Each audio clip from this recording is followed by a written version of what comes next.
We hear all the time that getting your needs met in a relationship is important, especially in your primary intimate relationship. But nobody really talks about how to get more of what you need in the relationship without completely throwing in the towel. Killing them with kindness and hoping they'll reciprocate doesn't always work. And neither does throwing out an ultimatum every time you're not feeling heard. So today on the podcast, we're going to talk about 3 strategies for getting your needs met based on how important the need is.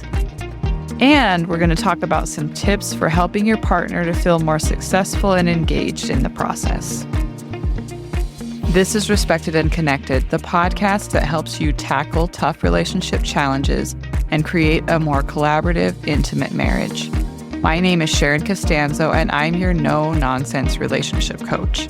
I've helped people just like you create stronger, more fulfilling relationships using the Better Marriage Blueprint. My mission is simple: to help you explore the complexity of intimate relationships, challenge your assumptions about what it takes to make it work, and advocate for the kind of relationship you really want. You don't have to settle for a lonely and unsatisfying marriage, and I'm here to give you some tools and ideas about how to make your marriage really great.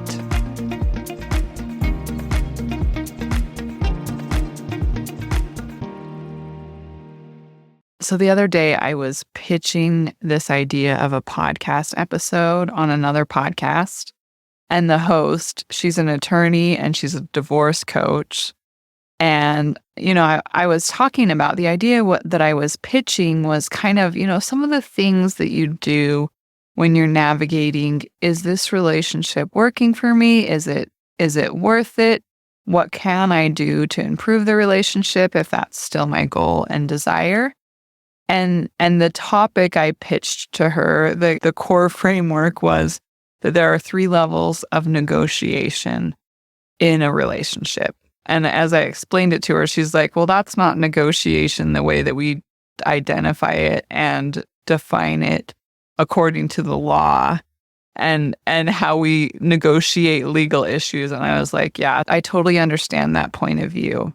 It's just that this is the definition that my mentor, Terry Real, uses, and he calls it negotiation. And I guess if I were to redefine that or create a new term for what I'm talking about today, it would be 3 ways to get your needs met in your relationships, especially your close personal relationships. Because it is true that in our close personal relationships, especially our primary relationship, which is different than any other relationship, I think, just because it's a choice relationship, and it's a relationship where the core assumption has to be, or the core assumption generally is that it's a mutually beneficial and reciprocal relationship. But oftentimes it doesn't feel that way. So what do you do when you feel like the relationship is a little bit unbalanced or lopsided? You're not really getting what you need from that relationship. And what we say in RLT is that there are 3 levels of this. And the first is invitation, the next is request, and the next is demand. And you can kind of think of it as maybe an escalation, the levels of importance. The more important the need is and the more important it is that it's met in this relationship will be, we'll go into more requests and demands rather than invitations. So that's kind of the general idea here. So you have a need, you want to ask your partner, you want to have a conversation with your partner about the relationship, something that you want or need. So it could be an invitation. Maybe you want to go see a movie that weekend. It's a pretty low level need or desire, a want, and the costs of saying yes or no, the stakes are pretty low. So it could be like, a new movie came out this week and I'd really like to go see it. Would you like to come with me? And the whole idea here is the stakes are pretty low. If they say yes or no, there's not going to be a huge reward or a huge consequence if they say yes or no. That's generally the idea around an invitation. Would you like to? The next level would be a request. And this is where the stakes are a little bit higher, possibly. You would like them to do something, and maybe even if it causes them a little bit of discomfort and a little bit of sacrifice. And this is something that a lot of people who struggle in relationships struggle with, especially really high-achieving, over-functioning women.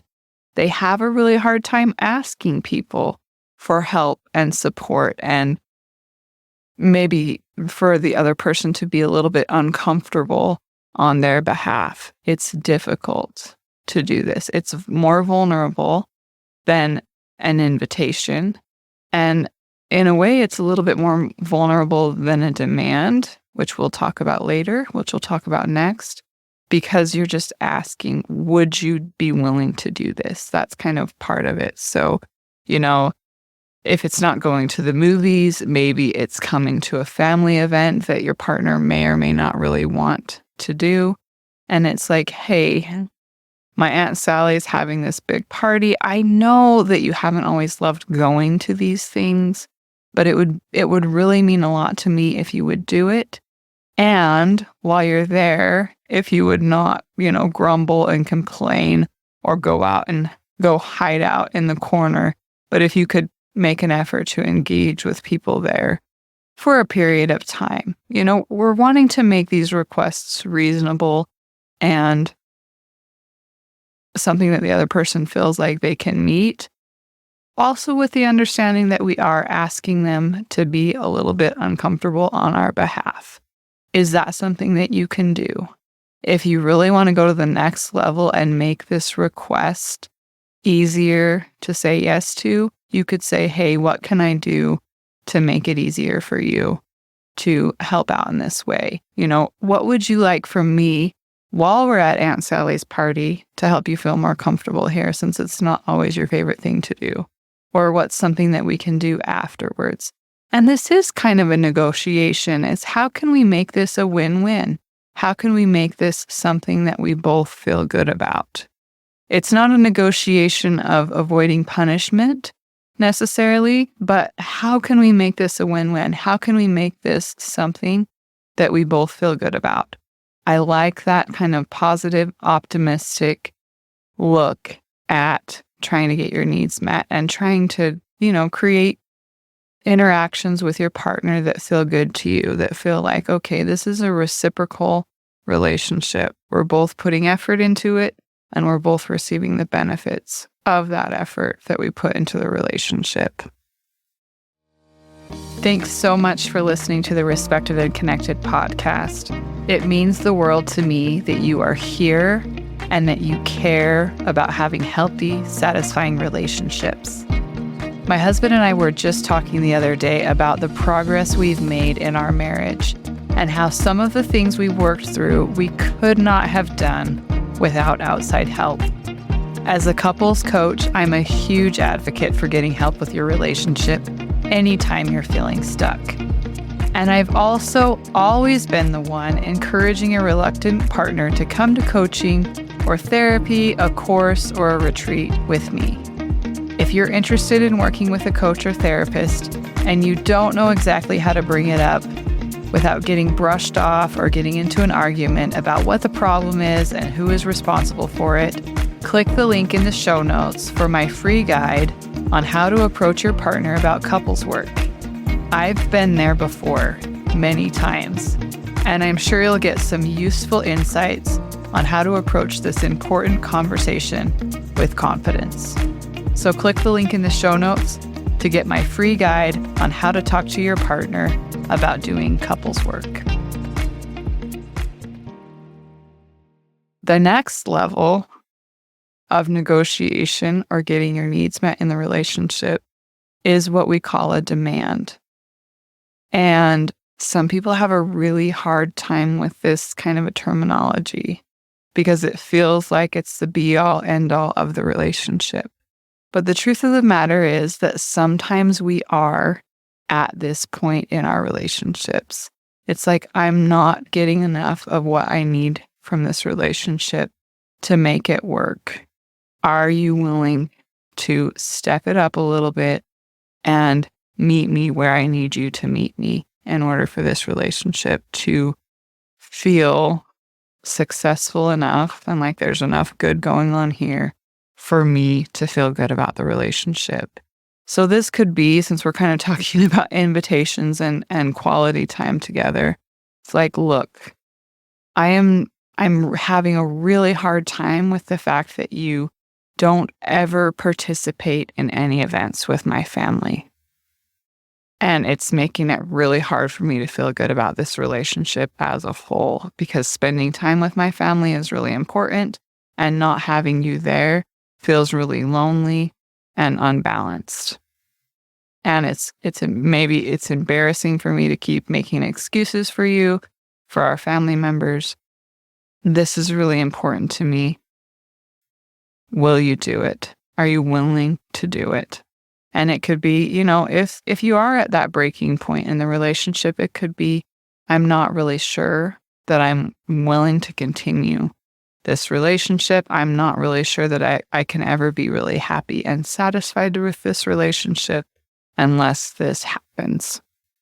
And, I'm using the example of a family event, but it could be something more serious.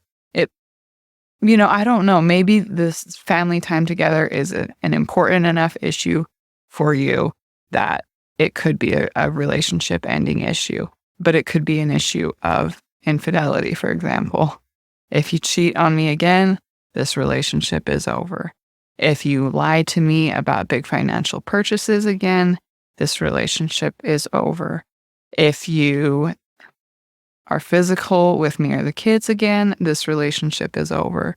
If you don't get your butt into rehab and take care of this substance abuse issue that you have, this relationship is over. So I'm just giving you some examples. What's right for you and your relationship when it comes to making demands or setting bottom lines is going to be completely individual. What I am recommending, though, is work on practicing the skills of invitation and request. And I really love this idea. This is an idea that I got long ago on the podcast from one of our guests. I believe it was Chris Marhefka. So you can look that up. And I don't know the episode number off the top of my head, but maybe I'll put it in the show notes. But Chris said, and it was such a great insight for me, that when we want something from our partners, the best way to get it is to let them know how they can be successful. He called it, let them know how they can win. And the analogy that he used was, if somebody's playing a game, men especially love video games, but if somebody's playing a game and they lose the game 19 out of 20 times, they're not going to want to keep playing that game. If somebody's in a relationship with you and they feel like a failure the majority of the time, and they feel like when they try, they can never quite get it right, they're going to quit playing the game. And they might not leave the relationship, but they will disconnect. They will withdraw and check out. And that's not entirely your responsibility. They have some issues probably with their relational integrity as well.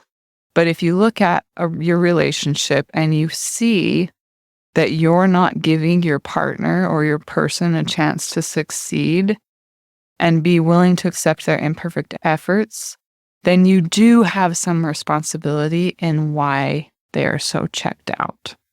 So work on these skills, work on making invitations, work on kind of thinking through like, okay, what level of issue is this? Is this an invitation issue? Is this a request issue? Or is this a demand issue? And focus on, I don't know if there's a magic number at all, but I would say make more invitations than requests and make way more requests than demands. And if you can do that, invite request, invite, request, invite, request, you're going to get a lot more of your needs met in your relationship and build a little bit more capacity to withstand some of the more difficult issues in your relationship so that you have kind of fostered some goodwill, fostered some connection. You're both feeling more successful in the relationship as you're giving and receiving. And then those more difficult issues to deal with can be dealt with more productively. I'd just love you to chew on that a little bit and let me know how it goes. If you're not following me on social media, I'm at respected_and_connected on Instagram. I'd love to hear from you, what you heard on this episode and just in general. Connect with me there if you haven't already. And the very last thing that I want to say before I go today is that if you've been working on these skills and you're still not getting through to your spouse or your partner, there is no shame in getting help. It can be immensely helpful to get with a coach or a therapist, somebody who's really qualified and experienced in helping people kind of move through this power struggle phase in their relationships to help them move through it. I myself, I have used individual help and couples help several times to help me navigate this power struggle issue in my relationship, even recently. And I think so often we, especially as high-achieving, over-functioning women, we think that we can figure it out on our own. And we can do a lot of things on our own. And sometimes we can make a huge amount of progress without getting any help, without working individually with someone. But sometimes that's just the extra little bit of help that we need to get through it. And I myself, I'm really committed to having healthy, satisfying relationships, and I'm willing to invest in that kind of help to make it happen.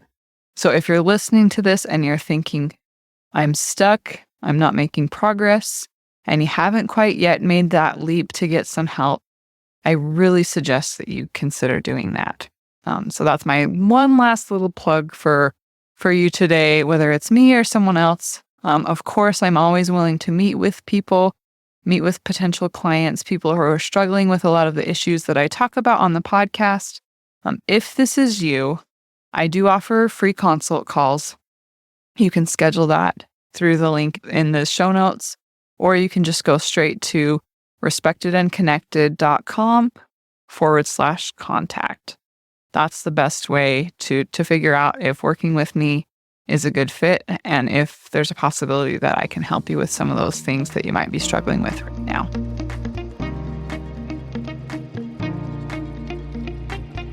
Thanks so much for listening to the Respected and Connected podcast. It means the world to me that you're here and that you value strong, healthy relationships. If you like what you're hearing on the podcast and you know that it can help others, please take the time to rate, review, and share the podcast so that we can spread this message and reach more people like you who are looking for help to create more intimacy and collaboration in their most important relationships. If you found value in what you heard today and you're ready for something more, click the link in the show notes to access more programs and resources to help you on your journey of creating meaningful, satisfying relationships.